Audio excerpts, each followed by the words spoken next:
Hi and welcome to the Happiness Safari podcast. My name is Nadine. I'm a Bikram Yoga travel teacher and happiness life coach, and I'm helping people to live the life of their dreams.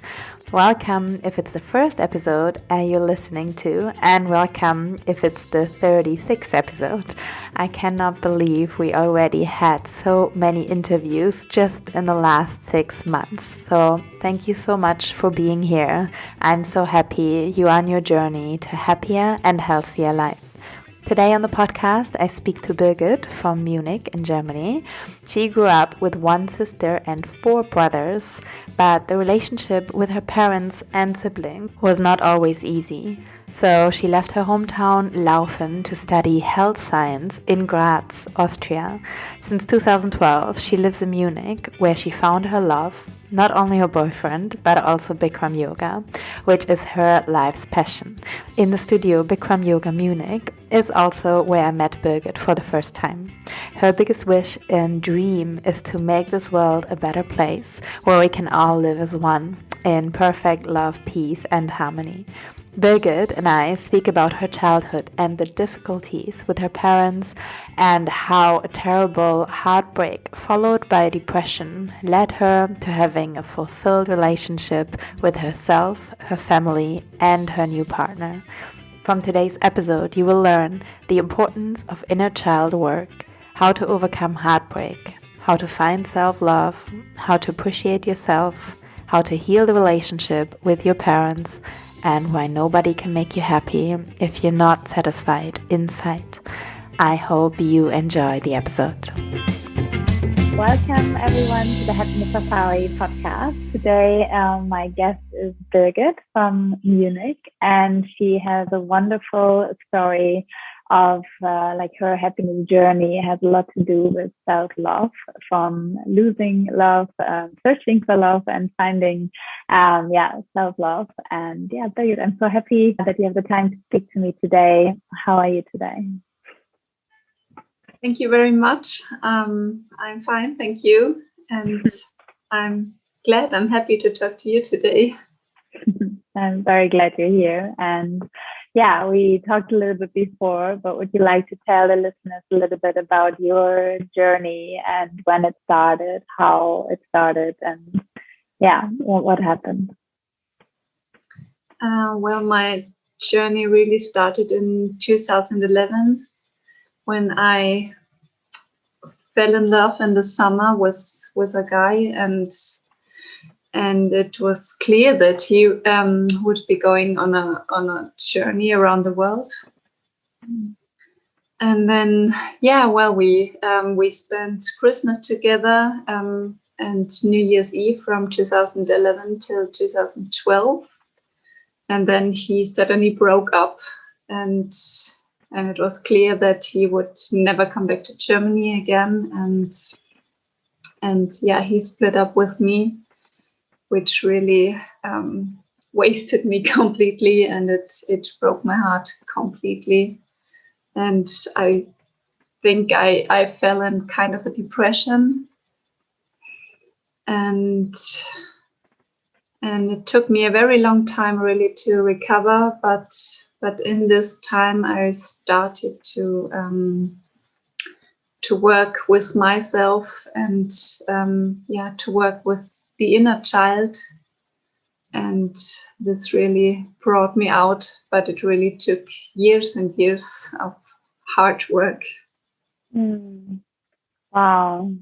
Yeah, and I guess many people can probably relate. But how did you feel? Like, you knew before, but then I guess you were in love, so you were still together, but then the moment he ended it and he left, like, what kind of happened inside of you? I couldn't understand it. I was very I doubted myself a lot. I didn't know I was always repeating everything. I was repeating those holidays together, which we spent in Sydney. And I couldn't understand. I was completely empty. I didn't have any more energy. I just was in a kind of survival state. Hmm. And what were like the thoughts going around your head? Like, did you think, and was there an option to go with him, or did you wonder why he didn't stay because of you, or what did you think about yourself? Yes, it was really that I always thought it's my fault, and as I said, I repeated all those conversations, and I always was thinking, what went wrong? What did I do wrong? It was really all about me, always just questioning myself, really. Mm. And when you look back now, what do you know now that you didn't know back then? Now I really know that it's not all about me. Of course, both of us made mistakes, but still, it was his decision, which he decided for himself and not for us. Or it was not that I did something wrong. It was really, he wanted to change his life, and he was kind of selfish and maybe a bit egoistic as well, but still, it's not to do with me, really. Yeah, I guess that's a beautiful learning. Sometimes when people hurt us, that we know that it's actually not about us, but it's mostly about the other person and what they are going through. And so, what did you do? How did it start that you were healing your inner child and starting that journey? I started with a therapist. I don't know. I went to through two of them, but they didn't really work. I don't know. The first didn't work at all. It was with a woman, and it was very classical, but I don't know. I didn't come to any ending. It just brought me through, but not really helping. And then I found a second one, and he was a man, and it was better with him. I could talk to him, but still it didn't really help me. But he was suggesting about this work with the inner child. I didn't know anything about it before I met him, and he gave me this recommendation and said, maybe you can Google it, and maybe you can find a therapist who can help you.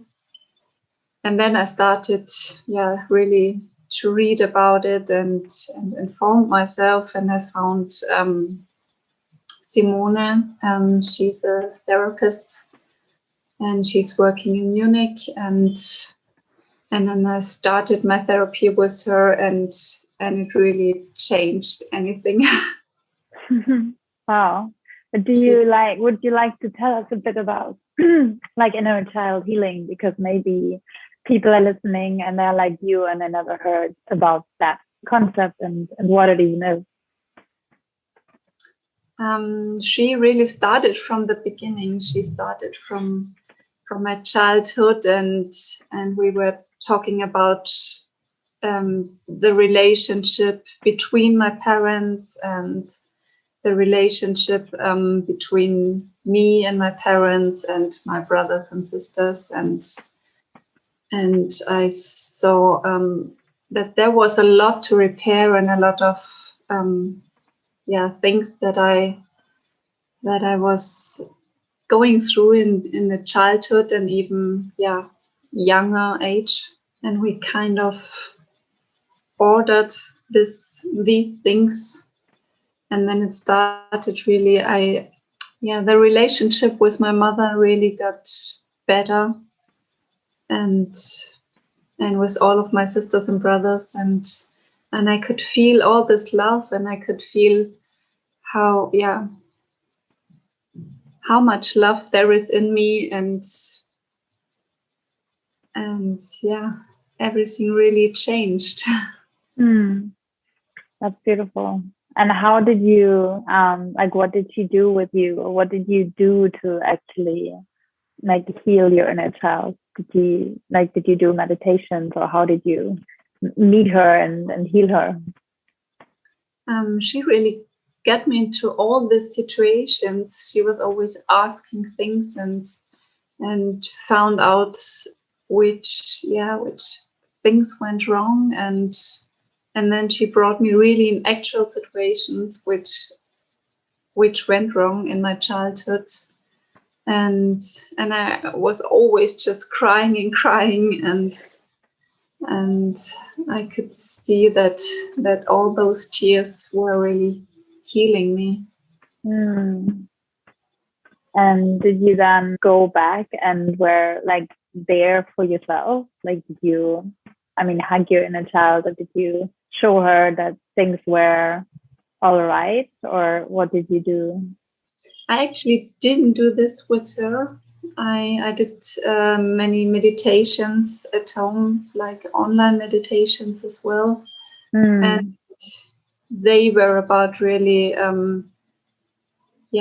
finding my inner child and taking it into my arms and hugging it. And What did help you the most, would you think? What did you learn from working with your inner child?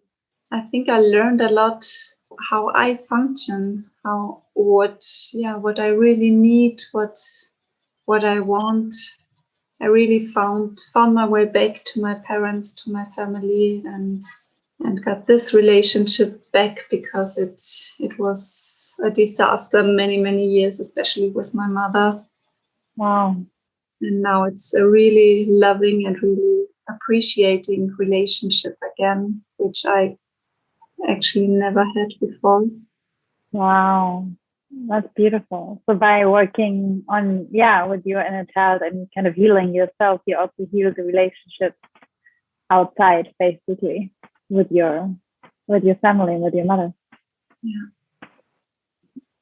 That's beautiful. What did happen? Like, did they ask you like what you were doing, or did they notice you changed, or was there a specific situation, or did it just get better over time because you were different, maybe, and what transformed the relationship?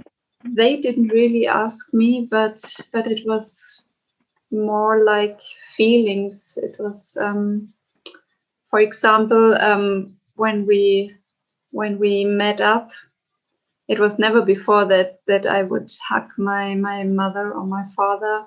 And then suddenly I just started always just to say hello or to say goodbye. I started hugging them. And first it was a bit strange for them, but then it changed, and my father would never ever say hello to me without a hug anymore. And it was all those little things which changed step by step, but we never talked about it really. It was always just a feeling, and I started to send them some postcards and some little gifts. For example, last year when the Corona crisis was at the highest point in March, then we couldn't see each other for 8 weeks. And I was always just sending something by post, and we were talking a lot and calling each other, which was nice. Yeah, that's beautiful. And what would you say kind of happened inside you, like doing all this work for so many years? Like, what kind of shifted? It was really this, I appreciated myself. I really started to love myself, and in this way I could give so much more love to the people. And also in my job, I'm working in health science, and I could really appreciate all these people. I can respect anybody. It doesn't matter about the history or age or anything. I just respect everyone, and I always get this feedback back from the patients, how much they appreciate me. It's really, really nice. So you see yourself and other people differently, basically. Yeah. And did you transform that belief as well? You said at the beginning that you felt you weren't good enough and it was about you. Did you change that too? Of course, there are still situations when I can't do this. But I think I got really better in it, and I always try to think in this kind of way, that it's nothing to do with me, but it's their things which they are struggling. Yeah. And in all that like years and along that journey, what was your biggest challenge during that time? I guess there were lots of ups and downs, but yeah, what was the hardest thing? There was this one situation when Simone was asking me to cut this band. Yeah, we were doing a family thing, and she put some bands with each other, and she asked me really to take this scissors and cut this. And it was the hardest point, really, because I didn't want to do it, but then in the end I did, and I just cried out everything. But I couldn't understand in this moment. I just thought, now it's all over, now I would lose them. But I didn't. It was really upside down. So what were you cutting actually? What was it symbolizing? Yeah, really this depending on each other, maybe. And how did it feel then after? And the first time I really felt bad about it, but then in the weeks which followed, I could see that everything was just healing, and it was just for the good, really. Wow. So now to inspire people and give them hope if they, come out of a breakup and they think their life is over and they're depressed, and now you are in a very happy relationship, you told me before. So tell us a little bit about that. Yeah, it was last year that we got together. I met Jordi in yoga years ago, but we just saw each other sometimes, not regularly, not in every class. And we could always feel all those years that there is something between us, and we always talked when we saw each other. He told me his story, and I was telling him a lot about me. And it was really a nice conversation, and I didn't really know where it would be going. But then in April last year, we got together, and now I would say he's the most important person in my life. It feels like that we are meant for each other. Wow, that's beautiful. I'm so happy you met him and you made that journey. So do you also think, because then you said you knew each other longer, from your side, do you also think that you probably still needed some work on yourself before you were ready to actually enter the relationship with him? Yes, and the funny thing is that he asked me this question as well. He asked if he would have left his wife, I don't know, 5 years before, if I could have dated him or anything. And I always said no. I think it wouldn't have worked out. Maybe for some months or something, but then I would have left him again. And this is also the longest relationship I've ever had.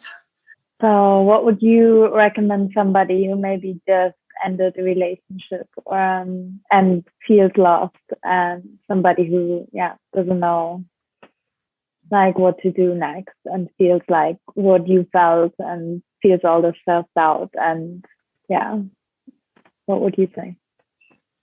I think it's the most important thing that you really are okay with yourself, that you love yourself, that you make freedom with yourself, with your inner child. And only then you're really ready for for true love, I think. And nobody can make you happy if you're not happy inside. This just doesn't work. That is very, very true.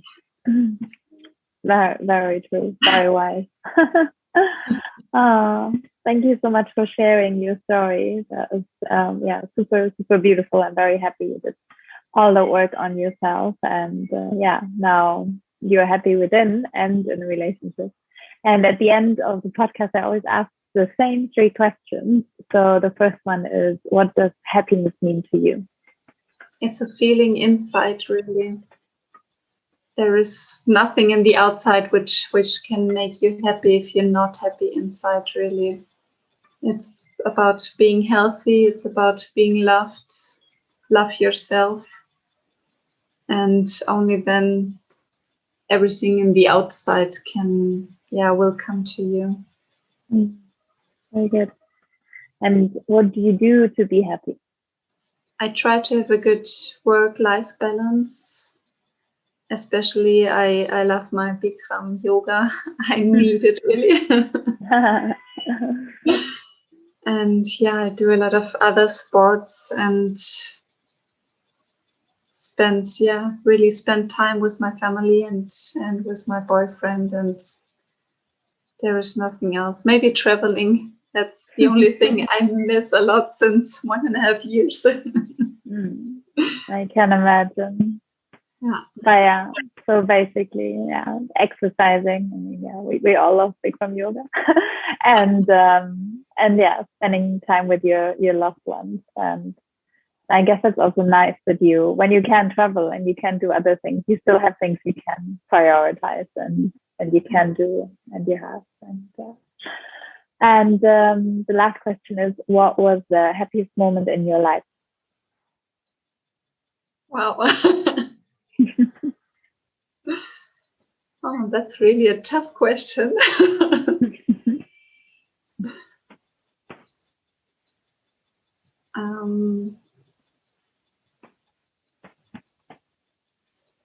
I would still say that it was this New Year's Eve in Sydney with my boyfriend in 2011, because I love Australia a lot. I think it's a wonderful place on earth, and especially Sydney, so really lovely place to be, and very peaceful place with many people who are really good-hearted, and everything was just perfect. Wow. But that's like, I can imagine, because I spent New Year's Eve in Sydney as well in 2007. Just a magical place to begin the new year. But I think that's also, I guess, very inspiring. And then that shows how far you come, that you had after the most horrible breakup and very difficult times in your life. But then now, after your journey, you can still look back and still kind of cherish the good moments and know, there were happy moments as well. That's wonderful. Is there any book you would like to recommend which inspired you or changed your life? I have to admit, I'm not a reader, really. I'm more into songs and really good movies. Okay. Is there a really good movie you would like to recommend? That's good too. It's always so hard to find, really. I feel the good movies, they are all a little bit older, and now, my personal opinion, they're not so many, really. Yeah. But I think Eat, Pray, Love inspired me a lot. I'm a very big fan of Julia Roberts, really. She's a wonderful. Yeah. Wow. And that is actually, I love the movie as well. I watched it so many times, but I actually read the book last year. So I can recommend the book as well, because the book, just goes so much deeper into her story, and it reveals so many things, like every book, I guess. Like there's more than, you can put in a movie ever. And I guess just as a suggestion, maybe even for you, if people are listening, and if you're not into reading, what I also really like to do is listen to audiobooks, especially when I travel and I don't really want to read and I don't also want to look at the screen, and then I'm just listening to audiobooks, and then you can look out of the window of a bus or a car or a plane and still, be in the moment, but also, listen to all these incredible stories. So I read it, but I think it's a great audiobook as well. But I will definitely put all of that in the show notes. And again, Birgit, so happy that you shared your story with us. Thank you so much. Stay happy, stay in your happy relationship, and keep loving yourself. Never stop that, and then sharing what you're doing, and all the best for you. Thank you. All the best for you. Wishing you really all the best. Thank you. And hope to see you soon.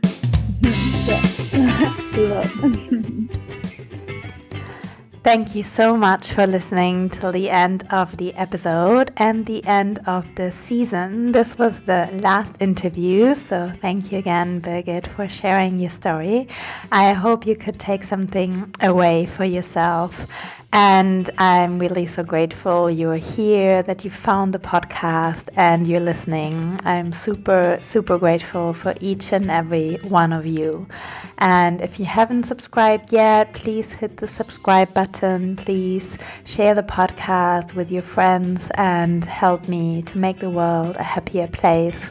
It's my mission because I also had a time in my life when I was at a very, very dark place and time of my life. And if you want to re-listen to the episode where I share my story, that was episode 13. So if you haven't heard that, you can go back and re-listen to that one. And I will share my story, how I went from depression to creating the life of my dreams and being again in a fulfilled relationship, being happy, living my purpose, having my dream job, traveling around the world and all of that. And it all came from the darkest point in my life. So also lots of my guests on the first season, they shared their story, and most of them, they hit rock bottom at some point in their lives, and they are sharing the story how they got out of there. So if you haven't listened to all of them, go back to the first season and listen